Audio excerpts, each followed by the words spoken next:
bienvenue dans cette nouvelle vidéo. Aujourd'hui, vidéo un peu spéciale avec un invité surprise. Bacha, oui.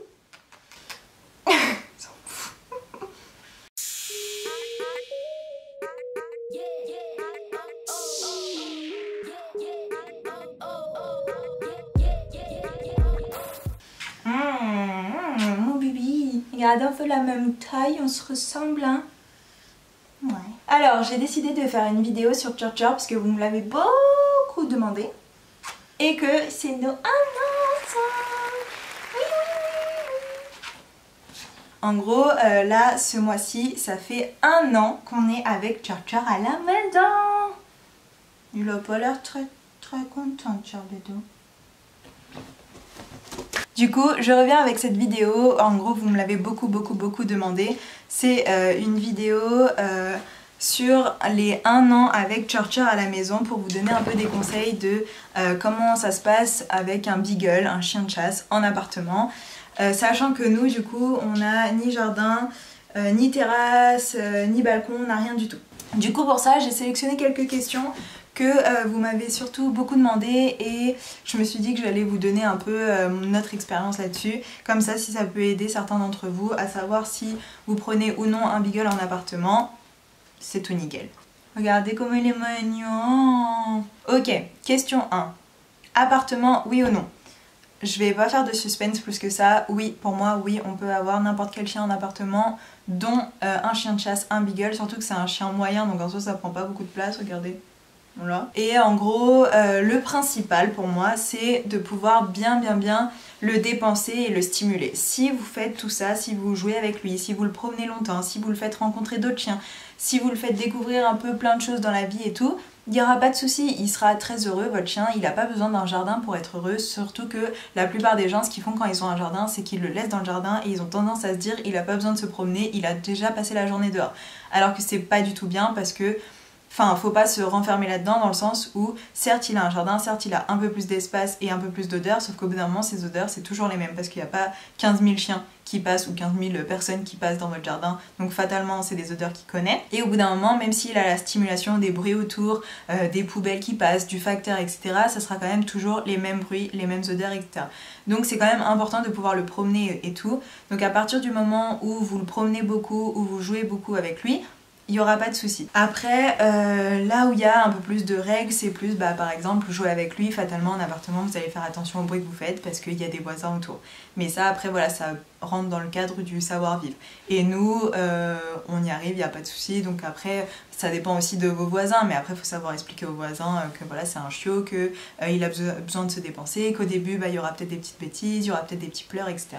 Mais que c'est la vie, tu vois. Donc ça pour moi c'est pas du tout un problème, donc je pense qu'il faut vraiment pas vous fixer sur ça pour vous demander si oui ou non c'est bien d'avoir un beagle en appartement. Après voilà, il y a deux styles un peu de promenade. Il y a beaucoup de gens aussi qui m'ont demandé combien de temps on promène son chien. Ça dépend ce que c'est comme promenade. Si c'est une promenade dans la rue où il est en laisse et qu'il n'a pas le droit de courir, il n'a pas le droit de beaucoup bouger et de rester à vos pieds seulement, c'est plus compliqué, il faudrait le promener plus souvent, voire jouer plus avec lui tout simplement en rentrant à la maison. Parce que c'est pas la même chose que nous, par exemple ce matin on l'a emmené au bois et en gros au bois déjà il fait de la voiture donc ça lui fait un truc différent et ça le stresse un peu et du coup ça le fatigue un peu. Et après il y a le bois où il est lâché, du coup il court comme pas possible, où il rencontre d'autres chiens donc ça se sociabilise et il joue dans tous les sens et tout. Et du coup ça fait beaucoup plus de stimulation et de fatigue qu'une balade dans la rue à la laisse où il peut pas trop bouger et il sent juste les 3 feuilles qui sont par terre, tu vois. Donc voilà, donc je pense que tant que vous faites le maximum que vous pouvez et que vous le faites bien, avec les conseils que vous trouvez et tout, il n'y aura pas de problème. Pour les sorties, nous on nous a toujours conseillé de faire 1 heure par jour en plus des pauses pipi, etc. Donc en général on est plus sur du 15 minutes le matin, la promenade du matin, parce que c'est celle où il y a le moins de temps parce qu'après faut aller travailler et tout. Après le midi on est sur une balade de 30 à 40 minutes et le soir en général c'est pareil entre 40 et 1 heure de balade. Et du coup c'est dans la rue et après quand on est au bois on fait toujours 1h30 minimum parce que c'est au bois donc ça va beaucoup plus vite, t'as plus de trucs à voir, etc. Donc il se dépense plus quoi. Donc voilà, donc franchement ne vous inquiétez pas, ça paraît peut-être énorme comme ça quand on dit comme ça, de se dire ouais faut que je donne autant de temps à mon chien. En vrai ça se fait naturellement, vous-même vous allez apprécier être dehors avec votre chien, vous allez apprécier vous balader, vous allez apprécier prendre du temps pour lui.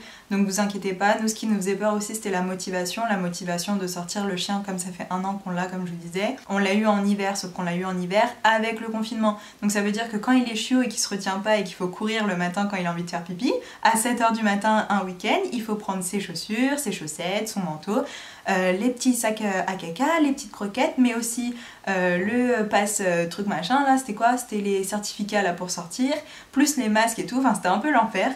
Mais on y arrive et j'avais peur qu'on se motive pas le week-end, etc. Et en fait ça se fait vraiment naturellement, vous verrez que dans tous les cas votre chien passera en priorité dans votre vie et du coup vous allez tout faire pour lui et au final ça sera vraiment naturellement. Donc ça pour moi c'est pas un problème. Oui vous pouvez avoir un chien en appartement, oui vous pouvez avoir un chien. Nous on a 54 mètres carrés. Donc c'est quand même un bel appartement, on est 2 du coup. Et le chien a de l'espace, mais je pense que même si vous avez moins, dans tous les cas, votre chien, il sera heureux si vous le dépensez bien et si vous jouez avec lui. Si vous le stimulez, même un truc tout bête, vous voyez, moi par exemple, je le stimule dans la cuisine quand je fais à manger, j'aime trop qu'il cuisine avec moi. Et quand je dis qu'il cuisine avec moi, en gros, c'est que je le fais s'asseoir à côté de mes pieds, et je lui montre tout ce que je fais, je lui dis tout ce que je fais, je lui parle tout le temps et du coup il m'écoute, il reste à mes pieds et en fait je lui fais sentir tous les aliments. Par exemple je vais mettre du gros sel dans les pâtes, je vais lui faire sentir le gros sel, il va être là comme ça et hop je mets du sel et tout et en fait ça fait que pendant le temps que je cuisine, donc des fois c'est 30-40 minutes, des fois c'est 5 minutes, et bah il est quand même stimulé, il écoute tout ce que je dis etc. Donc c'est que des petits trucs comme ça qu'il faut que vous trouviez avec votre chien où vous participez un peu à cette stimulation quotidienne, vous voyez. Et après franchement ça se fera naturellement. Ok, question 2. Là on va un peu enchaîner les défauts du Beagle. Est-ce qu'il correspond aux critères, aux clichés du chien têtu? Il est méga têtu, c'est un enfer, genre vraiment c'est un enfer. C'est pas du tout pour vous décourager ou quoi, mais il faut vraiment avoir beaucoup de patience parce que honnêtement je pensais que c'était un peu un cliché et que tous les chiens n'étaient pas comme ça, enfin tous les Beagles n'étaient pas comme ça. Tous ceux que j'ai rencontrés, tous les propriétaires que j'ai rencontrés de Beagle, ils m'ont tous dit la même chose, ils sont têtus à la mort. À la mort, vraiment à la mort. C'est-à-dire que nous par exemple on voulait lui apprendre à manger, à rester dans son panier pendant que nous on mangeait parce qu'on a une table basse et on voulait pas qu'il reste à la hauteur de la table basse. Ok, certes, pendant plus de 6 mois, mon copain là, il se relevait mais vraiment sans mentir, je vous jure que je mens pas, 30 à 40 fois par repas pour prendre Butcher, le remettre dans son panier. Prendre Butcher, le remettre dans son panier. Prendre Butcher, le remettre dans son panier. C'était l'enfer, vraiment moi j'ai pas la patience. Heureusement que lui il avait la patience pour faire ça parce que voilà quoi. Et vous voulez savoir comment ça s'est terminé tout ça? Il n'y a plus de panier parce qu'il l'a mangé. Eh oui. Ça c'est un autre point aussi, ils sont destructeurs mais quel enfer. Vraiment il a tout mangé hein. On dirait ils sont 8, non il est tout seul. Il a tout mangé, vous voulez que je vous fasse la liste de ce qu'il a mangé? Vas-y c'est parti, je vais vous décourager direct. Non en vrai, ne vous découragez pas, hein. Nous c'est en vrai, moi j'en rigole, vous voyez. Parce que après ça dépend un peu aussi de votre situation financière, de ce qu'il mange, si c'est plus ou moins important ou quoi. Nous dans les gros trucs, il a mangé le canapé. Attention, on s'entend bien, il a pas mangé le canapé comme dans les clichés où on voit le chien qui fait un trou dans le canapé comme ça. Il a mangé les bords du canapé, genre les accoudoirs, tu vois. Il a mangé un fauteuil, il a mangé un câble. Heureusement, c'était pas le câble internet, c'était le câble du téléphone fixe, donc le truc que plus personne n'utilise, tu vois. Mais, quand même. Donc il a mangé ça, il a mangé ma carte bleue, il a mangé des écouteurs, il a mangé une casquette, il a mangé des décorations, il a mangé un plaid, il a mangé des coussins, bon il a tout mangé quoi. Donc bon, destructeur, après ça je pense que c'est pas forcément les Beagles, c'est surtout tous les chiens un peu quand ils font leurs dents et tout. Pourtant on lui a tout pris comme jouet, hein. On lui a pris tous les jouets du monde, ses préférés c'est les bois de serre. Il détruit quand même. J'avoue que par contre quand il a un bois de serre, il décroche plus. Hein. Le bois de serre c'est sa vie. Mais le bois de serre ça se finit en quoi? En 2 semaines avec lui. Et le problème c'est que ça coûte entre 30 et 40 balles. Et du coup 40 balles toutes les 2 semaines c'est un peu compliqué. Mais bon du coup voilà, il y a beaucoup de destructions. Les destructions se passent pas devant nous. Elles se passent quand nous on est au travail et quand il s'ennuie du coup. Je sais que les jours où par exemple comme aujourd'hui, si on sortait l'après-midi, vu qu'on l'a promené le matin au bois, en général il n'y a aucun dégât parce qu'il fait que dormir. Comme vous voyez, il fait que dormir l'après-midi. Donc voilà, mais faites attention parce qu'effectivement ils sont très têtus, donc assez difficiles à éduquer et ils détruisent beaucoup. Et en fait ces 2 points là rejoignent un 3e point, qui fait un peu partie de leurs défauts, c'est ils sont voleurs. Ils sont très voleurs, très très voleurs. Ils volent tout ce qu'ils trouvent, que ce soit chez nous, chez mes parents, partout. Donc tout ce qui est par terre, on range. Tout ce qui est à sa hauteur, on range. Tout ce qui peut être atteint en sautant sur quelque chose, on range, parce qu'il aime trop grimper partout. Vraiment, c'est le gars... Franchement, je pense que si c'était un humain, il ferait de l'escalade tout le temps et tout. Il aime trop grimper, c'est un truc de ouf. Moi, j'ai eu le malheur de laisser un fauteuil trop proche d'un meuble. Il est monté sur le fauteuil, il a mangé tout ce qu'il y avait sur le meuble.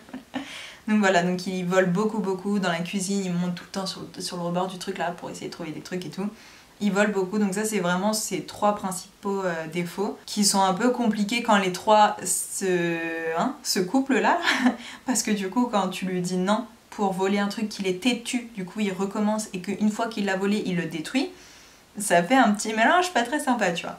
Mais bon voilà, donc après ça c'est des trucs à force de patience, si on le fatigue bien ça se réduit et après bah il y a l'âge aussi, voilà c'est un enfant pour l'instant, il a encore que 1 an, donc je pense que ça va se calmer avec l'âge quoi. Donc voilà, donc en tout cas si vous êtes en train d'aménager et que vous pensiez prendre un canapé qui coûtait super cher, peut-être pas tout de suite, vraiment peut-être attendez que votre chien il se calme et après on achètera le beau canapé. Ok, du coup là j'ai un peu de vous faire 3 points d'un seul coup. Ensuite il y avait le point hurlement, aboyer qui vous stresse aussi un peu. Alors ça, je tiens encore à dire que les chiens sont tous différents et que du coup notre expérience ne fait pas non plus l'unanimité, tu vois. Nous, notre chien, on a la chance qu'il aboie pas et qu'il ne hurle pas. On a eu un peu peur parce que quand je suis allée le chercher, il hurlait à la mort. Et en fait, les premières nuits, il a un petit peu couiné, vraiment peut-être grand max 4-5 nuits, tu vois, il a un peu couiné. Et il aboie pas quand il y a des gens qui passent. On est au 3e étage, donc il n'y a pas non plus beaucoup de passages parce qu'il n'y a qu'un seul étage au-dessus de nous. Mais il aboie pas. Il hurle pas quand on part. Au début, si, il hurlait un peu et en fait, petit à petit, bah, faut faire la technique d'ignorer, hein, faut pas rentrer et du coup, bah, il le fait plus parce qu'il sait que ça sert à rien. Au final, on rentre pas et puis voilà. Après, ça c'est pareil avec vos voisins. Faut surtout pas n'hésiter à voir avec eux et de leur expliquer que voilà, c'est le début, que c'est un chiot, il comprend pas et qu'il faut juste pas revenir quand il hurle et que malheureusement, bah, il y a quelques fois où ils vont devoir entendre et voilà quoi. Mais du coup, nous, on a la chance qu'il n'aboie pas et qu'il n'hurle pas. Et dans notre entourage, on a 2 beagles, un beagle, enfin dans notre entourage, dans notre voisinage plutôt, on a une beagle qui a 1 an de plus que Butcher et qui n'aboie jamais dehors, genre vraiment elle n'aboie jamais. Et alors qu'elle est en jardin et tout, tu vois, en maison, et une autre a vraiment peut-être 5 maisons de là, qui aboie tout le temps, et c'est une femelle aussi. Donc vous voyez, ça dépend vraiment du caractère de votre chien, et ça c'est un peu au petit bonheur la chance. En tout cas, le nôtre, il n'aboie pas, on a de la chance là-dessus, il n'hurle pas non plus, donc ça c'est pas un problème. Et enfin, pour terminer, un point un peu important, la propreté. La propreté, nous ça a été très compliqué du coup en appartement parce qu'il y a le côté où il faut que le chien il apprenne vraiment à ce que le pipi et le caca ça soit dehors et qu'à la maison on n'a pas le droit. Donc au début on a pris les petits tapis, vous savez, d'éducation là. Ça a très bien marché, il a vite compris que c'était dessus, sauf qu'en fait, nous, ce qu'on a fait comme bêtise, c'est qu'on a mis les tapis là où il avait fait ses tout premiers pipis, pour se dire, bon bah maintenant, là, il fait plus.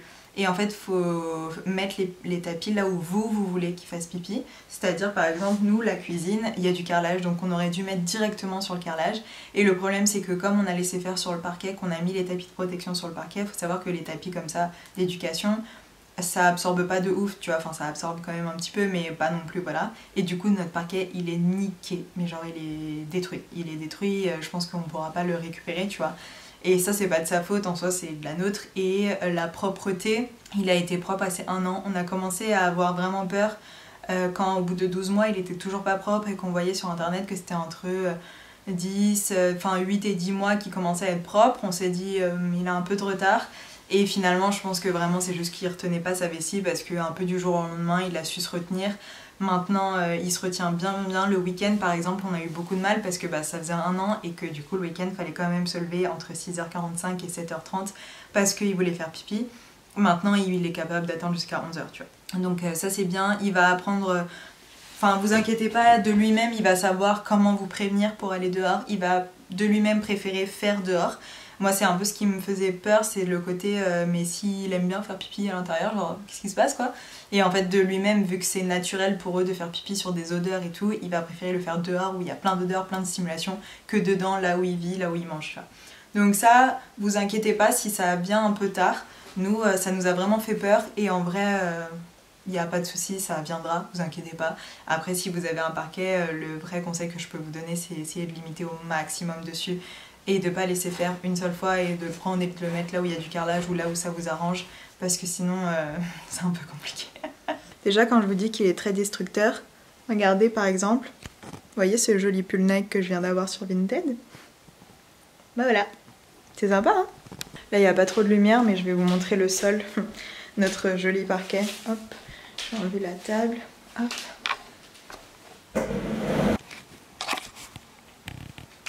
Voilà, tout ça là, c'est des marques de pipi, tout ça.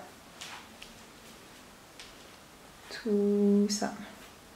Vous voyez, ça c'est le sol normal, ça c'est le sol pipi. Normal, pipi. C'est sympa? Ouais. Ouais. J'essaye de revenir à ma place, mais il y a la lumière là qui... Voilà, parce qu'en fait mon setup c'est la lumière dans la porte. Comme effet dodo, je vais vous prendre pour aller faire des bisous avec lui et pas trop le réveiller. Hop. Et voilà, c'était notre petite vidéo pour nos 1 an avec Char à la maison. J'espère que ça vous a plu, j'espère que ça va vous aider et que ça va un peu peut-être rassurer certains d'entre vous qui hésitent encore à prendre un beagle en appartement. Nous franchement on regrette pas du tout, je sais pas si vous l'entendez ronfler, il est trop chaud. Nous franchement, oh non reste avec moi. Ok.